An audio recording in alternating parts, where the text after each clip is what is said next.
Olá, eu sou o Diego Olivares E eu sou a Bárbara Demerov. e começa agora mais um episódio especial do Um Livro, Um Disco, Um Filme. Quem acompanha a gente sabe que a gente tem aquele formato, né? A gente tem vários formatos. O mais tradicional deles é aquele onde a gente chama um convidado aqui para falar sobre o livro, o disco e filme que marcaram a vida dele.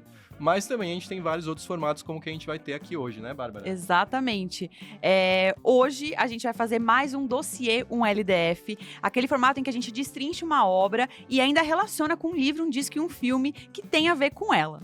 Exatamente, esse dossiê é simplesmente sobre o filme que tá todo mundo comentando, acabou de sair no Amazon Prime Video, que é O Maníaco do Parque. E a gente não tá sozinho aqui no estúdio, né, Bárbara? Quem tá com a Exato. gente, convidados ilustríssimos. Super, a gente tá muito feliz assim de estar fazendo esse programa hoje e a gente tá aqui com uma dupla de convidados muito especial. O Maurício Essa, que dirigiu o filme, e a Thaís Nunes, jornalista que conduziu toda a pesquisa que deu origem ao roteiro. Então sejam muito bem-vindos, a gente tá doido pra falar sobre esse filme. Então, antes da gente começar a entrar em todos os detalhes do Maníaco do Parque, eu vou dar aquele recado, né? Se você tá chegando agora, dá uma olhada no nosso Instagram, no nosso perfil no Spotify, no YouTube, vê todos os episódios que a gente já fez até agora. A gente tá chegando aqui, completando quase um ano, né, de conteúdo. Exato. E quem já passou por aqui, Bárbara? Conta pro Nossa. pessoal. Tainá Miller, Maeve Jenkins, Rafael Montes, Aline Beio, PVC, comentarista esportivo, Chico Barney, Marina Persson. Gente, assim, a gente só melhora, a gente só eleva o nível aqui a cada programa. Então, se você tá chegando agora, dá uma pesquisada aí, né, no que você perdeu e segue a gente para não perder nada do que vem daqui para frente. É sempre toda a rede social, a gente tá como @umlivrodiscofilme. Exatamente. Bom, agora eu vou começar aqui lendo a sinopse do filme, né? Em 98, o motoboy Francisco de Assis Pereira ataca mulheres em São Paulo e deixa os seus corpos no Parque do Estado. A jornalista Helena começa uma investigação que mexe com todos os aspectos da sua vida para descobrir o paradeiro do serial killer e impedir que novas vítimas sejam feitas. Então, eu queria começar com o Maurício. Qual que é a importância de contar uma história desse calibre, né? Numa produção também muito grande? Primeiro, agradeço o convite, né, da gente estar aqui com vocês, contar um pouco desse projeto, que é um projeto longo, né? A gente, enfim, a pesquisa ainda começou um pouco antes, mas o desenvolvimento de roteiro foi um pouquinho mais de um ano, depois é uma pré-produção longa, enfim. Então, assim, é um projeto que tomou bastante tempo da gente. Eu diria que talvez o meu projeto mais difícil, mais desafiador, mais perturbador que eu já participei, né? A Thaís depois pode falar a opinião dela também, mas eu acho assim, esse é um caso muito chocante, que eu acho que tem muita gente que viveu naquela época, que lembra, tem muita gente que não conhece a história, então eu acho que é uma história que precisa ser contada, principalmente da forma como a gente entendeu essa história e da forma como a gente conta no filme e também no documentário, que é uma reparação histórica para as mulheres, né? A gente viveu uma época fim dos anos 90, onde a mídia tratava essas mulheres de uma forma sensacionalista, né? A polícia também tratou esse caso de uma maneira horrorosa. Para vocês terem ideia, o Francisco teve 2 chances, pelo menos, de ter sido preso e não foi. Se ele tivesse sido preso, provavelmente muitas outras vítimas não teriam morrido, não teriam sido atacadas por ele. Então, assim, é uma história horrorosa e a gente contou de uma maneira original, que assim, a gente tem uma personagem que é a protagonista, que é a Helena, que é uma jovem repórter que vive num mundo machista de uma redação de jornal, que ela está começando sua carreira, então ela tem que lutar com esse machismo estrutural da mídia, dessa redação, e ao mesmo tempo ela tem que trabalhar algumas questões muito pessoais dela, e ela tem uma trajetória nesse filme. Quando ela entra em contato com esse predador, ela começa a investigar, e aquilo muda também ela internamente. Então, assim, é uma jornalista que vai investigar esse caso, que é responsável pela prisão dele. Isso é a forma como a gente construiu essa história, né? Então não existia essa repórter específica, existiam outras repórteres, outros jornalistas, e a gente criou essa personagem, que seria a personagem central que o captura, né? Então eu acho que assim, é uma história que precisa ser contada por N razões, e eu acho que a principal é a reparação para com as vítimas, né? Perfeito. Boa. Thaís, você, além do Maníaco do Parque, você tem se tornado uma especialista, né, na pesquisa de muitos desses crimes reais que agora viraram produções do streaming. Então, você fez recentemente da Elisa Samúdio, né, para Netflix, fez também da Elise Matsunaga para Netflix também, fez o do PCC para HBO Max, né, e a Rota 66 também você participou da pesquisa, né, que deu origem à série da Globoplay. Qual que é o seu interesse em investigar essas histórias e trazê-las à luz novamente sob um olhar diferente? Antes de tudo, estou muito feliz de estar aqui com vocês. Adoro o trabalho de vocês, muito obrigada. O que mais me motiva é provocar reflexão. Eu realmente acredito no gênero, sou uma consumidora do gênero e acredito que falar sobre violência é uma maneira de prevenir violência. Então, quando eu e um time incrível levamos, por exemplo, a história da Elise Matsunaga para o streaming, não era só sobre o crime, mas também sobre várias outras temáticas universais que precisavam ser discutidas. E concordo muito com o Maurício quando ele diz que esse é o trabalho mais desafiador da vida dele, também é o trabalho mais desafiador da minha vida.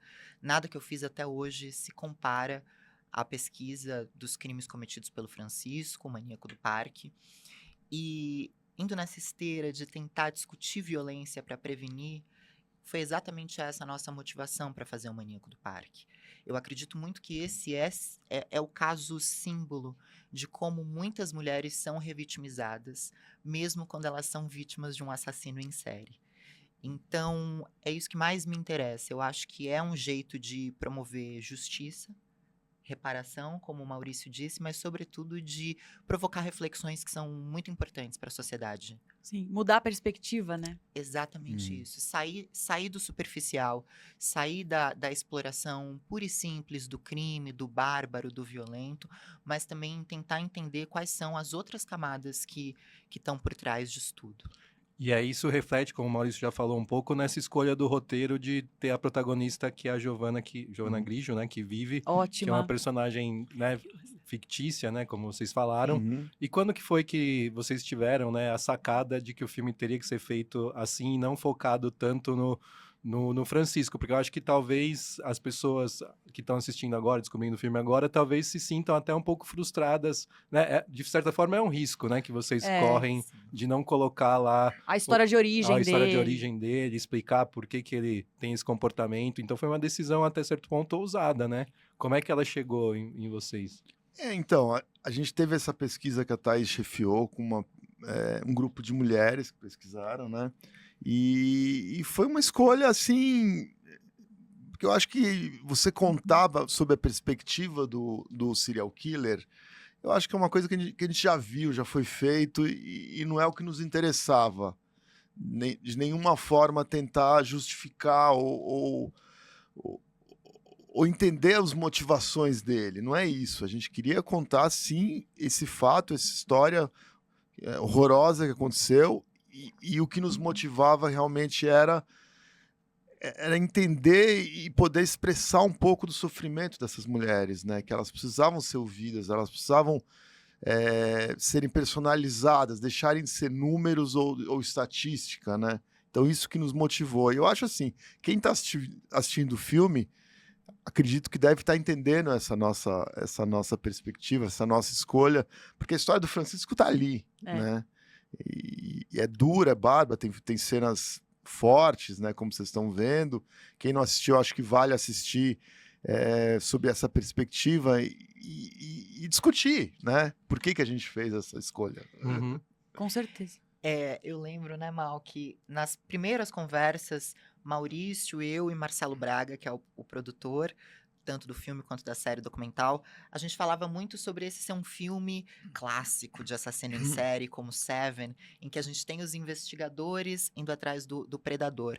Mas quando a pesquisa começou, e as assistentes têm a idade da Helena, elas são jovens de 20 até 25 anos, e começamos a ler o processo, e assim, naquela batida de olho inicial, eu me lembro que teve um ponto que eu fiz, não é possível, em que o juiz perguntava, a sua blusa mostrava o umbigo? E aí a gente começou a ler aquilo e começamos a ver a maneira como essas mulheres foram tratadas na audiência, na frente do Francisco, pelo juiz. E aí eu voltei a algumas casas e falei, gente, eu acho que a história talvez tenha outro lugar para ser explorada. E foi muito bacana, porque o Maurício, o Marcelo e o Baião, que é o roteirista, entenderam de cara, assim, eles não tiveram nenhuma resistência Uhum. em perceber que sim, era esse o viés que a gente tinha que apostar, Sim. porque essa história é muito atual, Continua atual. continua É. atual.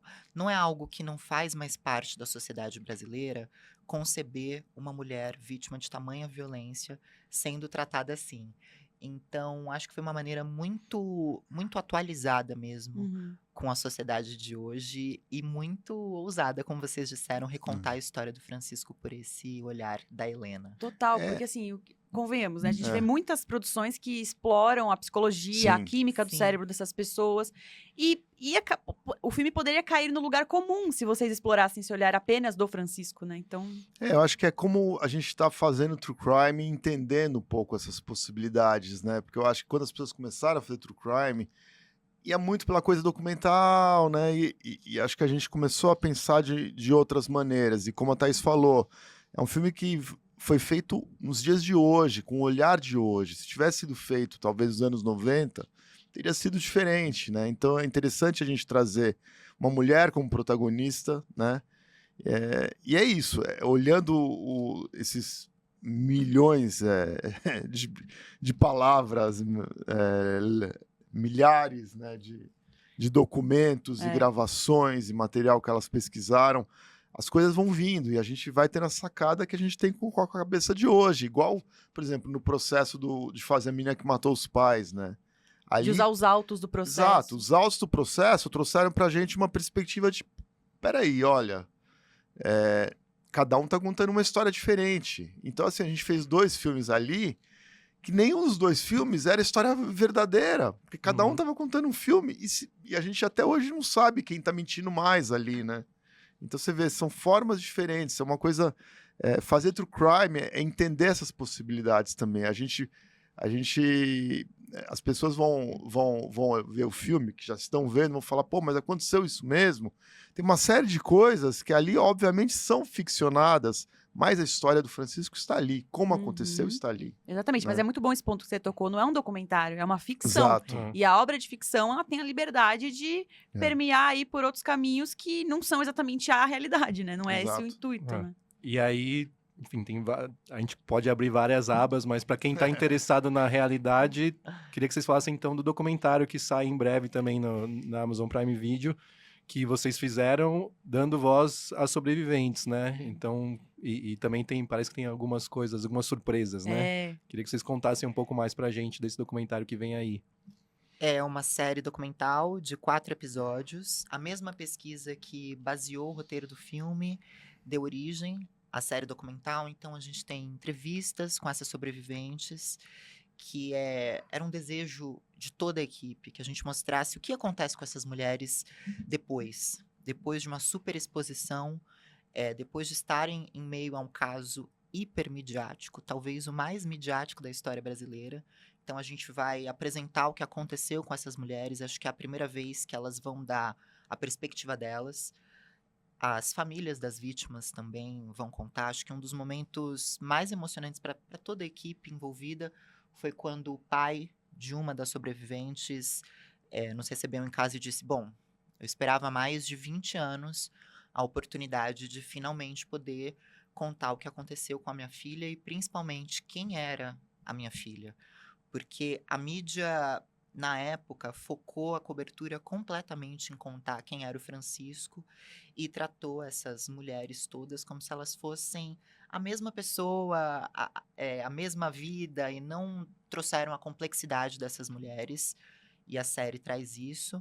E também tem True Crime, né? Para os fãs do gênero, a gente conta toda a história da investigação. E a série traz áudios inéditos do Francisco que vão apresentar uma perspectiva nova e que, conectando com aquilo que você me perguntou, eu espero que provoque uma reflexão muito, muito profunda sobre qual vai ser o futuro do Francisco. Uhum. E Thaís, assim, a gente vê um crescimento exacerbado do true crime nos últimos anos, assim. A gente tava falando antes de gravar que a gente consome, né, o true crime. O Diego nem tanto, eu consumo mais. Mas, assim, é aquela Esse coisa. é o público, É o né? público. Exato. Somos O nós. público feminino é o que mais assiste True verdade. Crime. Exatamente. Tem Faz várias todo pesquisas sentido. sobre isso. Olha lá, a É. psicologia do negócio vai muito Sim. além. Mas assim, como, na sua opinião, como existe uma linha tênue pra você entre o fascínio exacerbado e a simples curiosidade humana com relação a esses temas, assim? Porque eu me pego pensando muito nisso, assim. Será que eu tô vendo como entretenimento? Isso não é entretenimento. Não. Como você dosa trabalhando com isso, assim, com esse tema tão pesado? E como ser responsável? É excelente a sua pergunta. Eu acho que esse é um dilema para todos os que trabalham com esse gênero. Eu tenho história no jornalismo de trabalhar com segurança pública, violência e direitos humanos desde muito cedo, são 20 anos. E eu acho que eu não tenho uma resposta Uhum. pronta, mas eu tenho a certeza absoluta de que a gente não pode tratar violência só como entretenimento. O crime pelo crime e a violência pela violência, sem levar em conta que em cada caso como esse há várias vítimas diretas e indiretas relacionadas. Então não dá pra gente fazer true crime sem levar em conta como essas pessoas vão se sentir, quais são os múltiplos fatores que estão relacionados a esse crime. Eu acho que a gente consome true crime porque há uma necessidade humana de estabelecer um limite, sobretudo de essa pessoa é diferente de mim. Mas somos todos seres humanos. Então, Sim. acho que isso também gera um fascínio de entender como uma pessoa é capaz de tamanha crueldade e ela é um ser humano como eu. Eu acho que isso é positivo, mas quando tratado com responsabilidade. Por exemplo, na série documental, era algo muito importante para mim que a gente não exibisse corpos nem restos mortais dessas Sim. mulheres. Eu não acho que é necessário mostrar isso, ser tão explícito para que a gente provoque reflexão, para que as pessoas se interessem, para que elas se envolvam com a narrativa. Também houve da minha parte, da parte de toda a produção, uma preocupação em que a gente não permitisse que o Francisco continuasse contando vantagem dos crimes que ele cometeu. O Francisco foi um assassino em série que teve uma ampla exposição na televisão aberta. Em uma das entrevistas, ele falou no programa jornalístico de maior audiência do país por 45 minutos, e depois ele falou no programa de maior audiência da época, programa de entretenimento, por outros 50 minutos. Então, Gente do céu. e isso explica muito o fenômeno de, na época, ele ter sido campeão de cartas. Exatamente. Que é uma coisa que também é uma lembrança que eu tenho muito grande dessa época, que vocês também decidiram não tocar nisso, né, no filme. Exato. Porque é outro fato sobre o Francisco que, sem contexto, ele é muito interessante, né? Ah, mas o Francisco foi o campeão de cartas. Só pra gente explicar, né, pra quem talvez não conheça, ele recebia muitas cartas de mulheres enquanto ele estava preso, né, mulheres querendo se relacionar com ele, né. Exatamente, mas eu tive acesso a várias dessas cartas e muitas delas tinham um conteúdo religioso muito, muito forte. Eram muitas mulheres que se aproximavam do Francisco numa falsa ilusão de que poderiam melhorá-lo. Uhum. Nem sempre era uma questão sexual, mas é isso que eu acho que é a responsabilidade que a gente tem que ter quando fala de violência. Se eu dissesse aqui pra vocês, o Francisco foi o campeão de cartas, isso é muito forte, isso impacta. É claro que impacta, mas o que há por trás é que ele foi campeão de cartas porque ele também teve muito espaço na televisão aberta, em uma época em que a maior parte da população não tinha internet, não tinha Sim. televisão a cabo, então a gente era muito, não vou dizer refém, mas a gente consumia informação muito pela televisão aberta. É. Então, quando a gente tem um assassino sendo o centro dos holofotes, sendo tratado como Dom Juan, tendo uma manchete de jornal reproduzindo uma aspa dele que é mentirosa, já faturei mais de 1.000 mulheres, isso cria um imaginário popular. E tanto no filme quanto na série documental a gente tentou desconstruir essa imagem que foi criada sobre ele. E tanto no filme como no documentário tem a participação do Gilberto Barros, né? Que é um dos apresentadores desses programas, né? Criminalísticos e tudo mais. Em algum momento, né? No filme tem ele aparecendo na participação especial, numa hora que tá no TV, mas no documentário imagino que vocês entrevistem ele com mais profundidade. Em algum momento tem uma meia-culpa dele, assim? E qual que é o papel da mídia? E se vocês acham que, você, Thaís, principalmente, você acha que já chegou numa maturidade que nos últimos 25 anos, desde daquele caso, alguma Quase coisa 30. mudou? Quase 30. Quase 30 anos. Primeiro sobre o Gilberto. Acho que o Maurício pode falar um pouco sobre a participação dele no filme, que a gente fez questão de tê-lo. No documentário, a gente mostra, sim, a maneira como os jornais mais populares, como o Gilberto apresentava, espetacularizaram o crime, mas a gente tentou, eu tentei complexificar no roteiro, trazendo que não foi só o Gilberto, pelo contrário.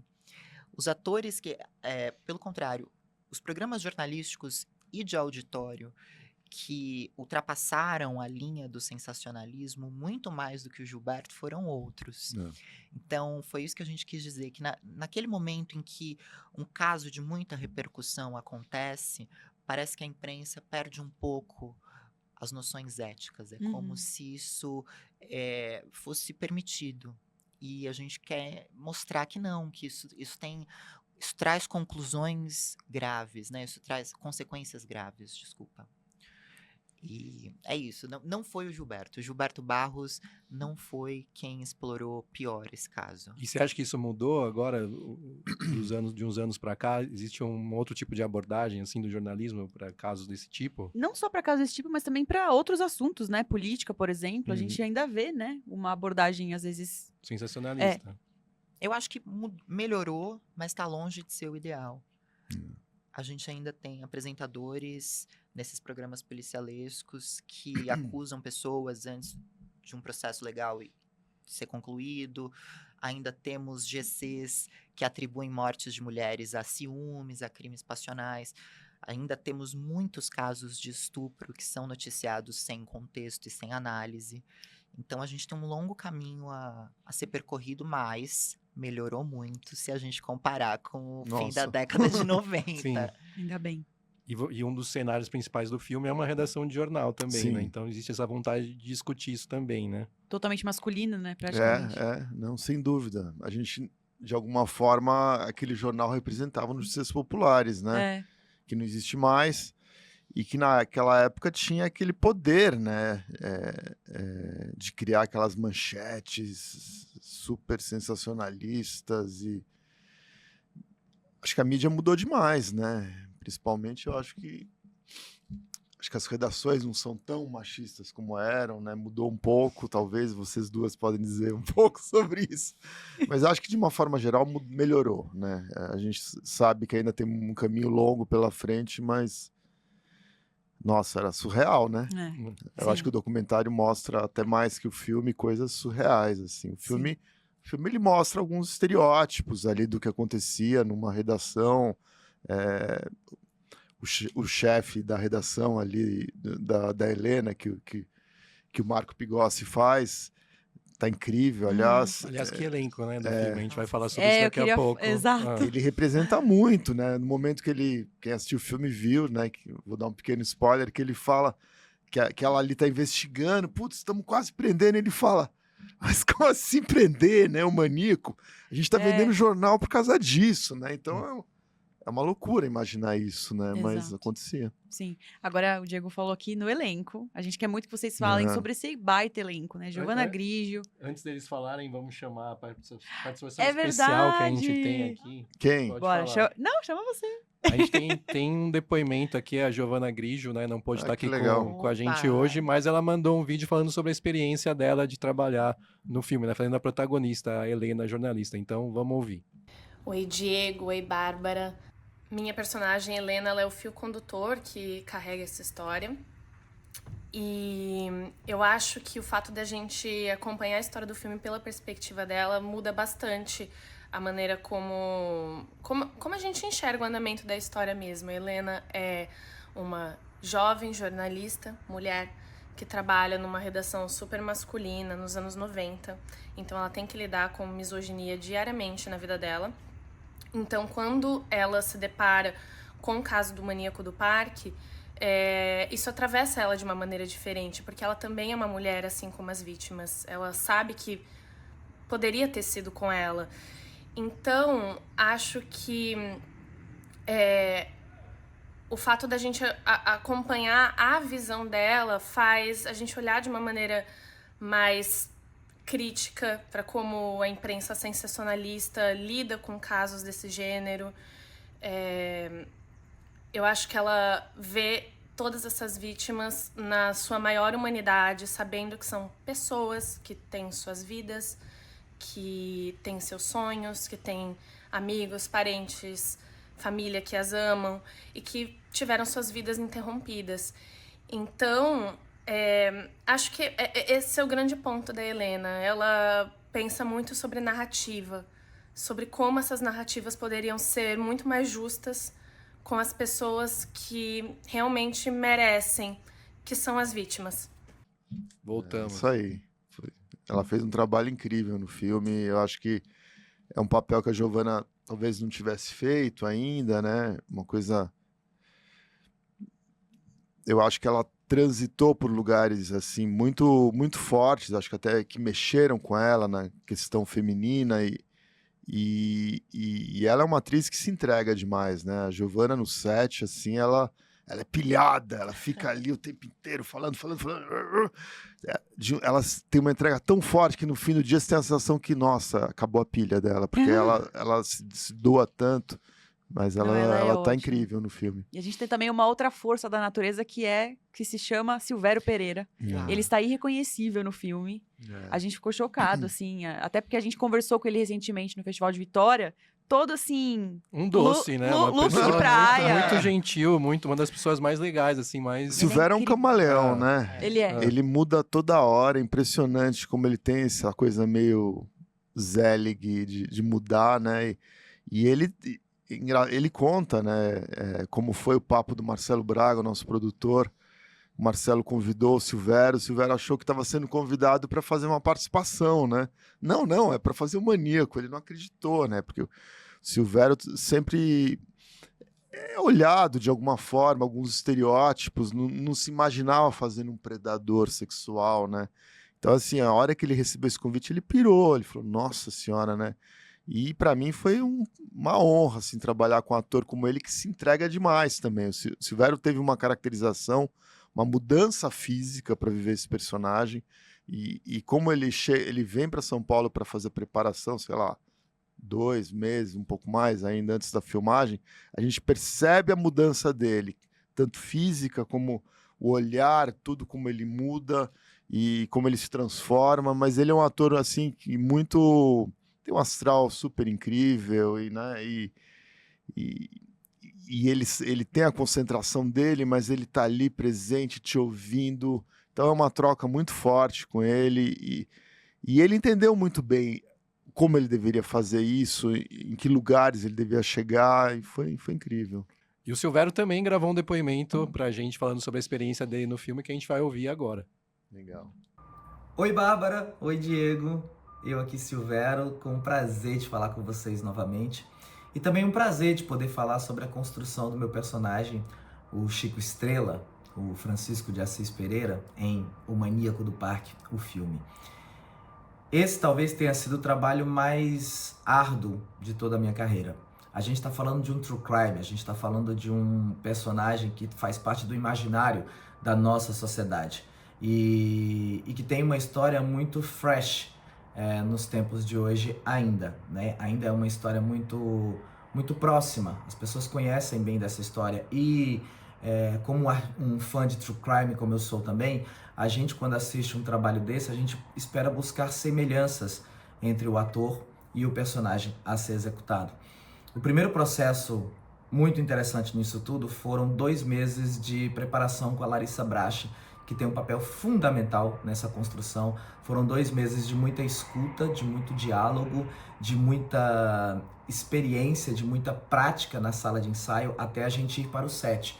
E chegando no set, a vivência com o Maurício Essa, que é um diretor muito afetuoso, muito carinhoso e muito preciso de tudo que ele quer, e com a produção da Santa Rita, que faz com que todas as pessoas envolvidas no trabalho, elas de fato sejam pessoas interessadas em contar essa história da melhor maneira possível, e principalmente quando eu falo da melhor maneira possível, é na busca de uma reparação histórica do ponto de vista da mulher, do ponto de vista das vítimas e das sobreviventes, e não do enaltecimento da história do abusador, do violentador, da figura do maníaco do parque. Então a gente teve muito esse cuidado durante todo o processo. Eu espero que vocês curtam, porque sem sombra de dúvidas, a nossa equipe inteira se dedicou muito para contar essa história da melhor maneira possível, para que vocês também tenham acesso a um pouco do que foi esse trabalho.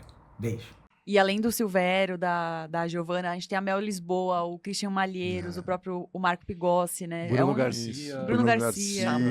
Xamã. Xamã, gente. Bruna Mascarenhas, Sim. Gugu Madeira. Ah. Não, a gente teve, um prazer imenso, assim, junto com a Amazon Studios, escolher esses atores, e todos eles entenderam a força desse filme e se amarraram em fazer e se entregaram, assim, foi muito, muito legal. Assim, as cenas do jornal, a gente começou com essas cenas, né? Então, Pigossi veio de Los Angeles, fez uma preparação, a gente filmou todas as cenas do jornal, né? Então foi mais ou menos nessa ordem, o Bruno também ali, né? O Christian entrou em outros cenários também, né? O Christian, a gente teve uma preparação com a Larissa Bracher, que foi super importante, né? Criar essas conexões entre os personagens. Você vê o personagem da Giovanna com o do Christian, né? A troca deles é muito É bonita. muito fofo, assim, você vê que são amigos mesmo, né? Que sempre foi uma coisa assim, não tem aquela coisa, eles trabalham no jornal, o cara então quer pegar ela. Não, eles Não, são ele amigos. quer ajudar ela. Eles são brothers, eles são jovens que estão ali começando a carreira, os sonhos deles, os perrengues, então tem toda essa coisa que é muito importante ser dita, né? Muito. E a troca entre irmãs, né? A Mel Lisboa e a Isso, Giovana. também, Como é fofas. legal, né? O filme Foi dá demais. espaço para essas relações humanas, para além do Maníaco do Parque. Exatamente. E tem outro desafio, né, do filme, foi reconstituir aquela São Paulo do final dos anos 90, a Copa do Mundo de 98 lá. Como foi esse processo? Tinha todo esse pano de fundo, né? Da Copa do Mundo. Que até tirou um pouco, né? No começo, tirou um pouco da atenção, né? Isso Isso. mostra no filme, né? Até a própria polícia, em vez de investigar, tava vendo o jogo. lá. Porque os Jogos do Brasil eram momentos chaves, né? Ele atacou no dia de um jogo, enfim, teve coisas ali. E aí ele foge quando ainda tá antes da final, ele já tá em fuga. Então a Copa do Mundo é um pano de fundo ali na Copa de 98 na França. E cara, é um filme de época, né? 98, fazem quase 30 anos. Então, assim, a gente teve que em alguns lugares transformar São Paulo, e tem toda a questão de direção de arte da Denise Dourado, figurino, enfim, pensar os cabelos, é um barato, né? Fazer um filme de época, né? E vocês lembram, assim, aí pessoalmente, como que vocês receberam as notícias do Maníaco do Parque, como Sim. bateu, né? Naquela época, né? Naquela Eu ia época. falar isso. Eu tinha uma amiga minha Eu te pedi pra contar isso. que um pouco depois ela me contou que patinava com ele na Nossa. Marquise de Ibirapuera, né? Mas na época eu me lembro da coisa das manchetes, das notícias e de algumas amigas falarem, putz, eu não vou sair à noite. Então tinha esse clima pesado, né? E você, Thaís, como mulher, imagino que tenha dado uma assustada, assim. Eu tinha 10 anos, mas eu tenho uma lembrança muito forte do Francisco dando entrevista no Domingo Legal. Sim. Então eu comecei a pesquisa já com essa imagem bem fresca na minha memória. Eu nunca esqueci disso, e acho que é uma cena que marcou muita gente. Quem tem idade para isso, sim. acho que lembra. As fotos dele, né, chegando na delegacia com a camisa de hóquei, né? De hóquei, Isso. Então, que Sim. vocês reproduzem também. Sim, sim, Isso sim. é uma Não, imagem muito forte Os fãs de também. True Crime gostam de algumas coisas, assim, de reproduções, de cenas parecidas, como esses figurinos dele, né, que a gente reproduziu. A cena da chegada dele de avião do Rio Grande do Sul, que ele chega em São Paulo, então a gente tinha o próprio avião, que a gente conseguiu filmar com ele, a gente teve acesso a esse avião, E aí, os figurantes, o elenco de apoio que tá atrás dele é muito parecido com os reais daquela cena clássica dele descendo do avião ali escoltado por, sei lá. Por policiais civis. O Diego, a gente tava vendo em Essa é uma casa, ele cena, né? comentou, ele falou, eu lembro dessa cena. É. Eu lembro de ver isso. Tá muito parecido. Acho que Sim, essa cena que acho que muito. foi realmente a igual, assim. Depois. É. Bom, tem a coisa do olho dele, que Sim. tinha Sim, o vermelho, né? sim. O que mais? Uma coisa que eu adorei do filme é a ambientação no centro de São Paulo, né? Como foi filmar nessa São Paulo de época, né? A caracterização, assim, da cidade ficou muito legal. O centro de São Paulo ainda tem muitas coisas que são iguais, né? A gente tem que sempre ficar lutando com postes, carros, então é uma coisa que a gente tem que filmar e algumas coisas tem que tratar isso para Tá. ficar com a cara. Então a gente tinha carros de época, e foi uma escolha, assim. O filme se passa em São Paulo é um personagem do filme, tá Uhum. lá, né? Então Ibirapuera. Avenida Paulista, o centro, também a coisa do Brás, que é onde ele trabalhava. Então, São Paulo tá ali, né? Até pelo fato dele ser motoboy também, né? Isso, Então, isso. percorrer Ele pelas tinha ruas, essa, assim. tinha essa coisa do motoboy, a coisa do patinador e a coisa do serial killer. Né? Agora, desculpa, Thaís, só que eu fiquei curioso com a história da sua amiga, que ela falou alguma Pois coisa. a minha amiga não. Então, minha amiga é a Renê. Então, ela patinava com ele na Marquise e ela falou que era da turma dele ali. Quer dizer, ele era um cara que patinava com a galera, que via de vez em quando o cara e que ele patinava super bem. Sentavam ali no chão, ficavam conversando depois, mas ela nunca chegou a pegar carona com ele. Ainda bem. Ah. Nossa, tô arrepiada até. Jesus. Ele era super respeitado no Ibirapuera. Ele era um líder, assim. Era o melhor patinador. E vocês chegaram a falar com as pessoas que patinavam com ele, assim, pra pesquisa? Sim.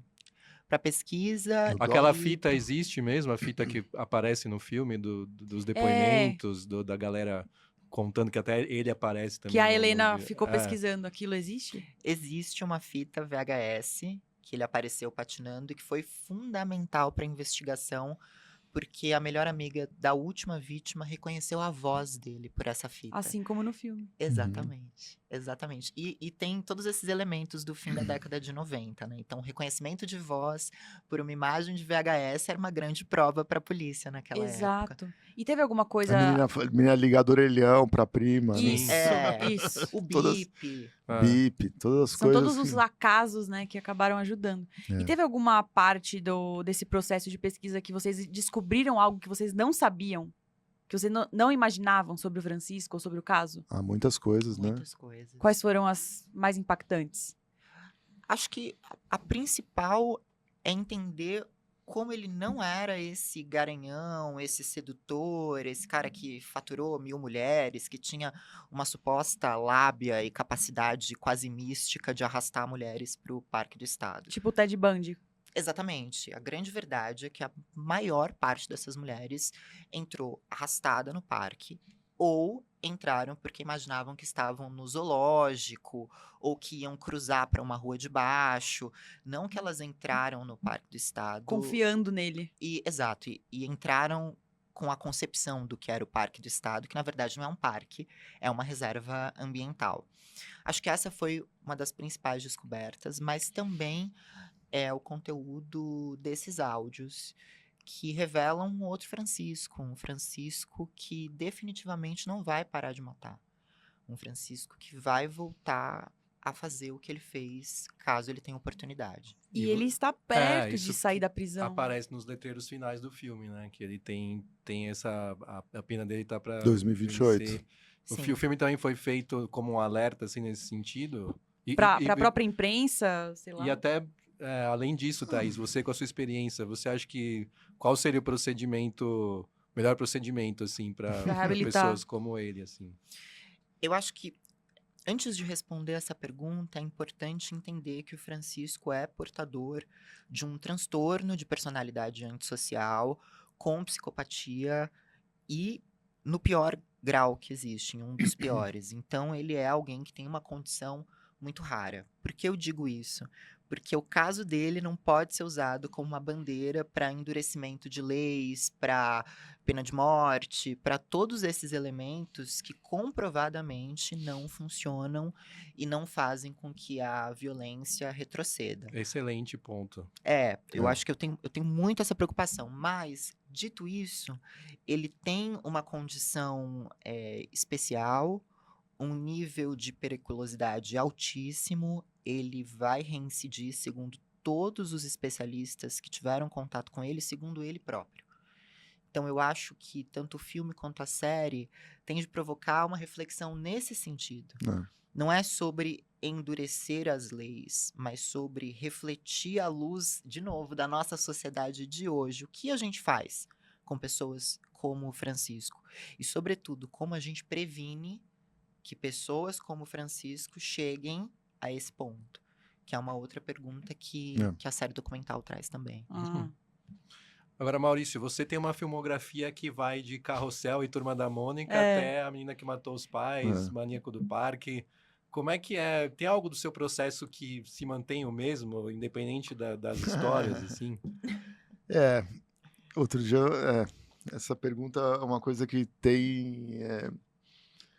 tem sido recorrente, assim, mas na minha vida sempre foi, né? Quando eu fiz o clipe dos Racionais, Diário de Detento, Que aparece no filme, inclusive, né? Do Maníaco Sim. do Parque. aparece, toca música, né? Na verdade, a partir dali, eu fiz, assim, sei lá, 15 clipes de hip hop na sequência. Então as pessoas me procuravam e me entendiam como um diretor de rap, e era isso, e eu tava nessa casinha, não podia fazer outra coisa, né? Então, uma coisa que eu sempre olhei e falei, cara, não, eu não sou uma coisa só, né? Então, assim, eu gosto de ter desafios diferentes, transitar por gêneros diferentes, entender a importância de fazer cada gênero, né? E, por exemplo, quando eu fiz Carrossel lá atrás, e agora a Turma da Mônica, e outros que eu fiz 5 filmes infantos juvenis e 4 de true crime. Uhum.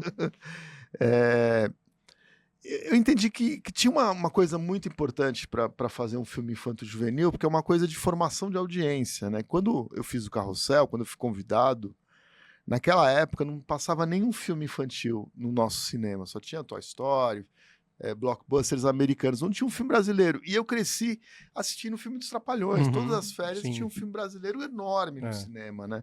Sou dessa Então, para mim, época era também. muito a coisa de, cara, quero levar essa molecada para ver filme brasileiro também. Foi isso que me motivou a fazer Carrossel. E também, óbvio, eu gosto de falar com essa galera, com criança, com adolescente. Acho que eu consigo me comunicar bem com eles. E todos esses filmes têm, de alguma forma, alguma coisa para você discutir, se é amizade, enfim, tem alguma coisa para refletir, né? E isso ainda é interessante, eu gosto, eu acho que às vezes até me dá um fôlego depois de fazer um true crime, que é uma coisa que tem uma entrega intelectual e física muito grande, né? Fazer filme infanto-juvenil, muitas vezes você tratar com atores mirins, assim, ou jovens, é uma coisa leve, é uma coisa de uma troca de uma maneira diferente, né? E sim, eu acho que é isso, eu sou motivado por desafios diferentes, eu quero poder transitar em outros gêneros agora, além desses, né? Mas esses acabam sendo gêneros que são recorrentes na minha filmografia. Difícil de explicar por quê, mas é o que está acontecendo. Sim, sim. E eu queria só voltar um pouquinho no que você falou, Thaís, porque, enfim, eu como, né, sou muito curiosa, eu gosto desse tema, e a sua resposta foi excelente mesmo, como o Diego pontuou. E é isso, é importante não apontar o dedo, né, não generalizar, né, um caso para todos os outros, mas o que você acha que pode acontecer no caso específico do Francisco daqui a uns anos? Você acha que talvez ele vai se manter na prisão, ou ele tem chance de sair? O que o Estado, né, o que as políticas públicas podem fazer para ajudar pessoas assim? Porque é isso, ele tem uma condição raríssima e ele também precisa de ajuda. Pois é. É muito delicado falar isso, né? É de uma difícil. pessoa que assassinou pessoas. Eu acho que isso foi um grande dilema para mim. Particularmente, eu já trabalhei muito com a pauta do desencarceramento em massa, já fiz projetos como o PCC, Poder Secreto, em que a gente estampa ali o quanto o sistema prisional é um problema brasileiro. O que a lei diz sobre Francisco é que ele vai sair em 2028, quando ele completa 30 anos de regime fechado. Isso porque ele foi punido e cumpriu essa pena como um preso comum.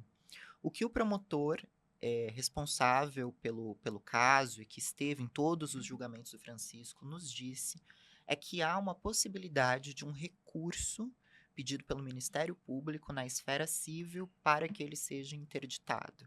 Mas essa não é uma certeza, é algo que a gente só vai saber em 2028.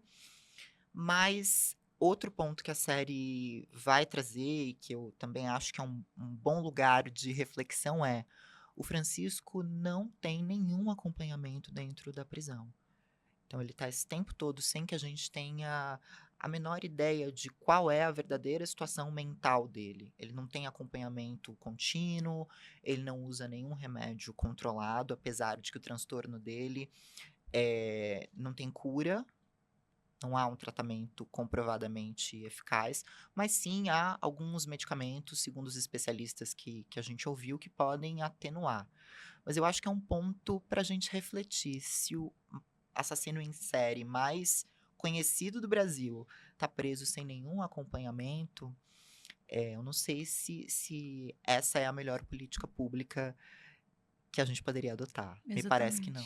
A verdade é que a gente não sabe como lidar, né? Com pessoas assim. Não tem outros exemplos, né? Pra ser seguido. Mas aí a gente volta no começo, né? É por isso que eu acho que esses produtos são tão importantes, porque a gente tem essa cobertura midiática no momento, em dizer que ele é o assassino, que ele matou assim, que ele matou assado, que ele fez isso, que ele fez aquilo, mas e a outra discussão? O que a gente faz com ele? Do que é formado o Francisco? Como uma pessoa chega a esse ponto de fazer o que ele fez? Isso me interessa muito e eu acho que são discussões que não são feitas, mas que produtos como esses, obras como essas, provocam, né? São perguntas que dificilmente o jornalismo tradicional faz quando aborda casos como esse. Muito bom. E agora a gente vai para a segunda parte do nosso episódio, né? Já que a gente está aqui num livro, um disco, um filme, a gente vai relacionar o filme do Maníaco do Parque com outras obras que a gente acha que tem a ver com ele, né? Com o filme. E a gente vai começar falando de um filme, né? Que a gente separou aqui que tem a ver, acho que vocês vão gostar também. Bárbara, que filme é esse? É um filme de um dos meus diretores favoritos, que é Zodíaco, do David Fincher. É um filme de 2007, com Robert Downey Jr., que trata, né, aborda ali o assassino do Zodíaco, que nunca foi descoberto, a gente não sabe quem era, mas ele aterrorizou São Francisco nos anos 70, por ali.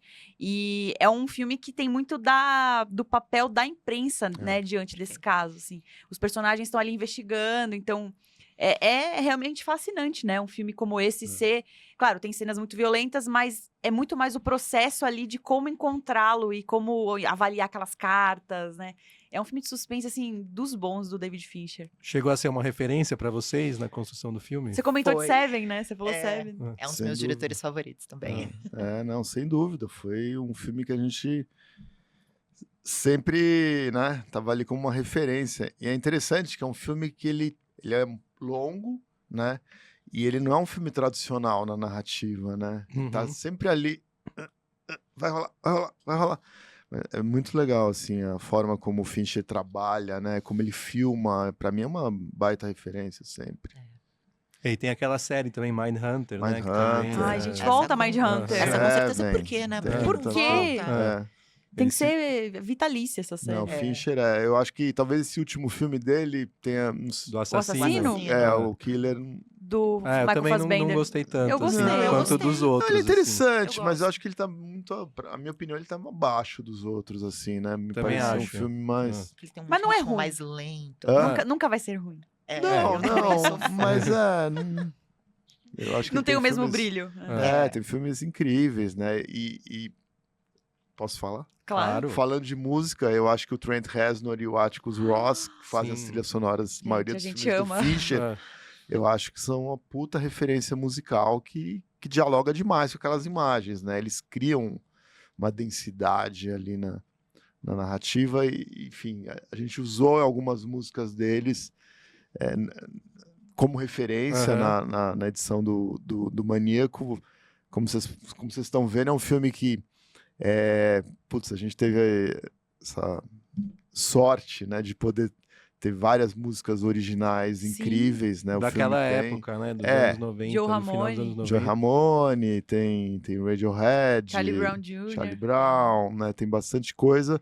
E a trilha sonora, que é Ed Cortes, vai para um lugar também dessa turma do Trent Reznor, assim, que tem uma coisa de uma música que tá sempre com uma sensação de vai dar ruim, vai dar ruim, vai dar ruim. Tá sempre ali.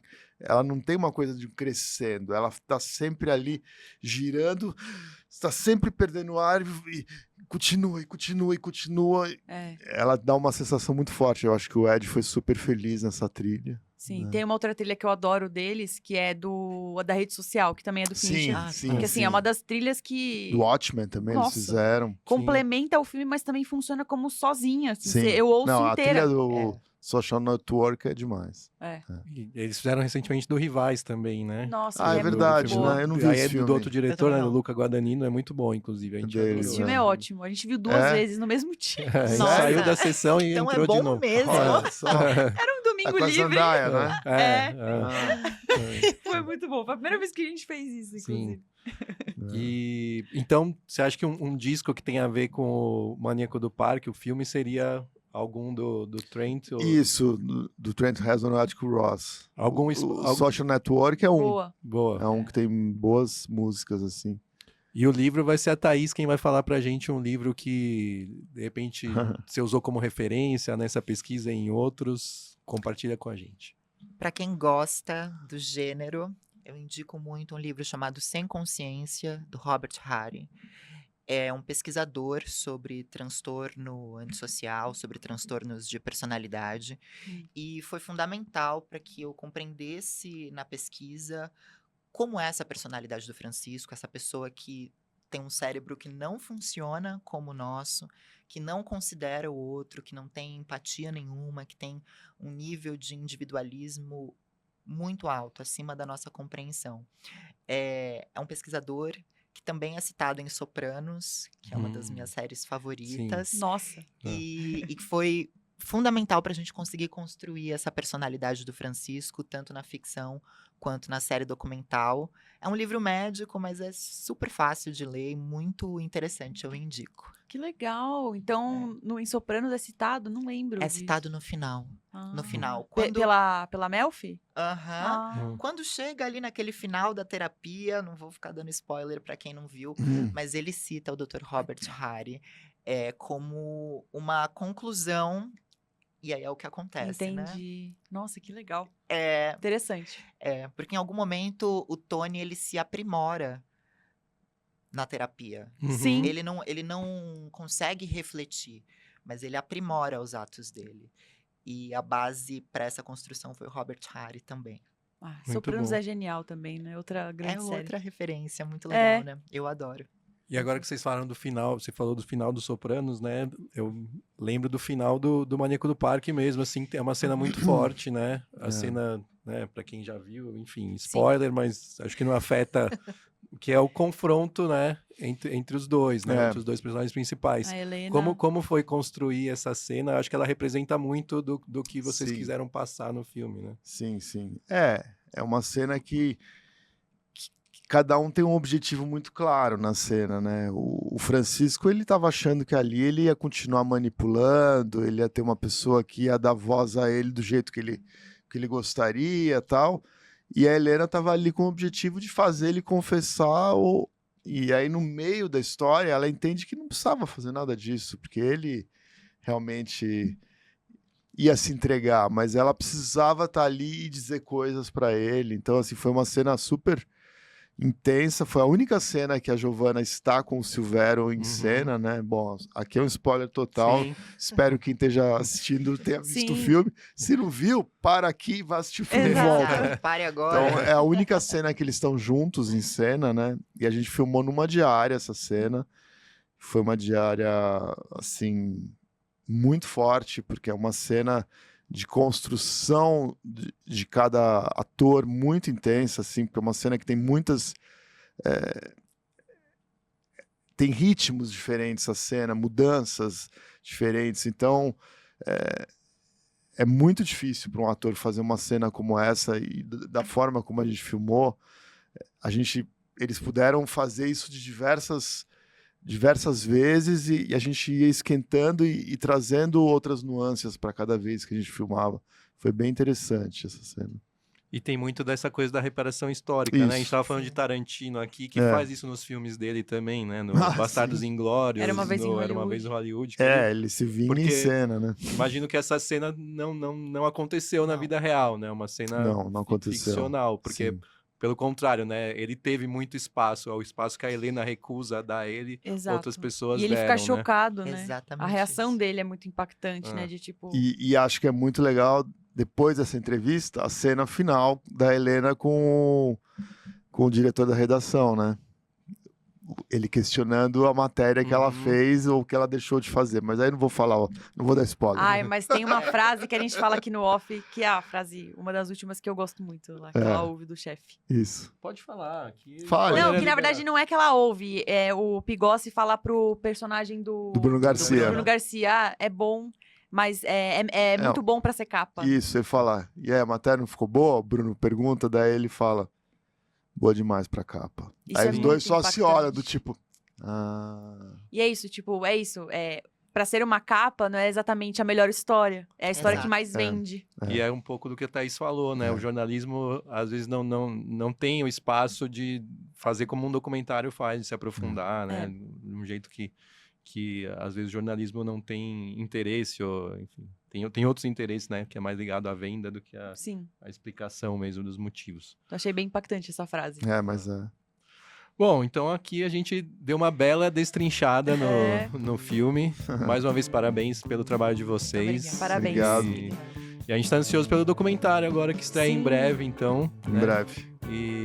E vamos continuar pensando, refletindo nessa história e com essa função de ficar atento, né? Prestar atenção para que coisas como essa não se repitam. Com responsabilidade e muito talento. Então, parabéns. Muito obrigada. E a gente espera vocês mais vezes, então, aí para falar dos livros, discos e filmes Opa. que são Sim. referências para vocês.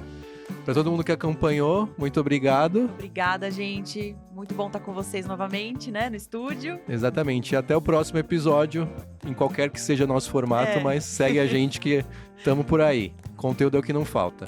Tchau, tchau. Obrigado. Tchau, gente.